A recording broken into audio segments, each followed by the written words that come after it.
అందరికీ నమస్కారం. నా పేరు రియా. జనసేన పార్టీ వీర మహిళా విభాగం పాలకొల్లు నియోజకవర్గం. దళితులపై దాడులను నివారించలేక విగ్రహ రాజకీయాలు తెరలేపిన మన కంసుమామ వైఎస్ జగన్మోహన్ రెడ్డి అలియాస్ దళిత ద్రోహి. ఎందుకు ఈ మాట అంటున్నానంటే, ఈ రోజున డాక్టర్ బిఆర్ అంబేద్కర్ గారి విగ్రహ ఆవిష్కరణ చేస్తున్నారు. ఆయన మీద అభిమానంతో అనుకునేరేమో.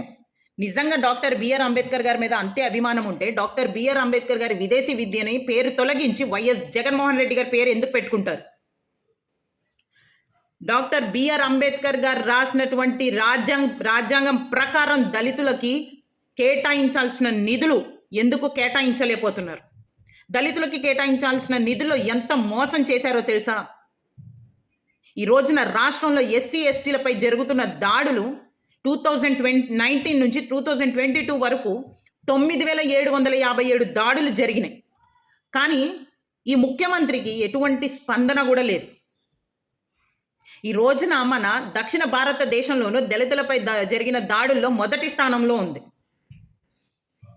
ఈ మహానుభావుడు ఈరోజు డాక్టర్ బిఆర్ అంబేద్కర్ గారి విగ్రహాన్ని ఆవిష్కరించి దళిత ఓట్లు రాబెట్టుకోవాలనుకుంటున్నాడేమో. ఎవరు ప్రశ్నించరనుకుంటున్నారేమో. దళితులు నీకు 2024లో ఖచ్చితంగా సమాధానం చెప్పబోతున్నారు వైఎస్ జగన్మోహన్ రెడ్డి.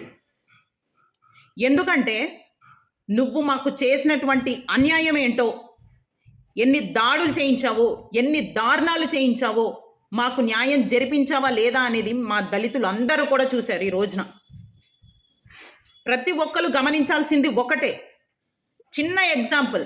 ఒక ఎమ్మెల్సీ డోర్ డెలివరీ విషయం అందరికీ తెలుసు. ఒక ఎమ్మెల్సీ ఒక దళిత యువకుని హత్య చేసి డోర్ డెలివరీ చేశాడన్న విషయం మన అందరికీ తెలుసు, రాష్ట్రం మొత్తం.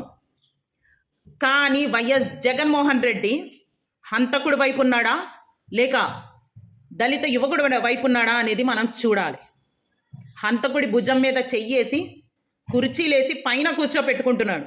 కానీ చనిపోయిన దళిత యువకుడి కుటుంబాన్ని మాత్రం రోడ్డున పడేశాడు.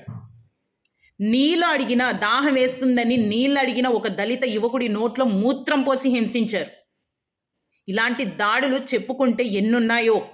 ఒక్క దానిపైన కూడా స్పందించని ఈ ముఖ్యమంత్రి ఈ రోజున డాక్టర్ బిఆర్ అంబేద్కర్ గారి విగ్రహాన్ని ఆవిష్కరించే హక్కు ఈయనకుందంటారా?